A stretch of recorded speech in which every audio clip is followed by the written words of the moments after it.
Mheshimiwa Bunge, wakati wa Bunge likiendelea kujadili hotuba ya Rais, imejitokeza taarifa katika vyombo mbalimbali vya habari zinazoeleza kwamba baadhi ya wabunge wameitwa na TAKUKURU ili kuhojiwa kuhusu mchango waliotoa bungeni. Mheshimiwa Bunge, kwa mujibu wa kanuni ya 5 za kudumu za Bunge 2025, nimeona kuwa ipo haja ya kufafanua swala la haki na uhuru wa majadiliano bungeni.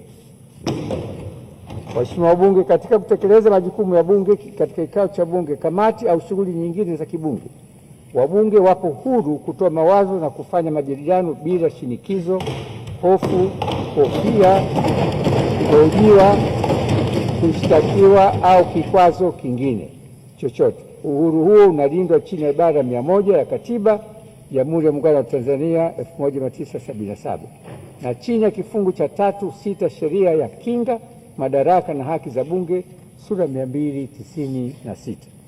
Mheshimiwa Bunge, kanuni za kudumu za Bunge zimeweka wazi masuala yasiyoruhusiwa kujadiliwa bungeni. Endapo tatokea ukiukwaji, kiti kinaweza kuelekeza kufutwa kwa mchango wa mbunge usioruhusiwa au kumtaka kufuta mchango wake. Iwapo mbunge atakaidi maelezo ya kiti, anaweza kupelekwa katika kamati ya Bunge kwa ajili ya uchunguzi.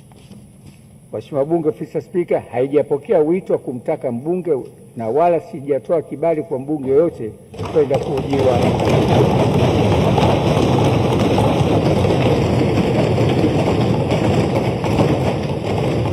Mheshimiwa Bunge, baada ya maelezo hayo, nawapongeza wabunge wote kwa michango yenu yenye tija mnayoitoa kwa manufaa ya taifa letu.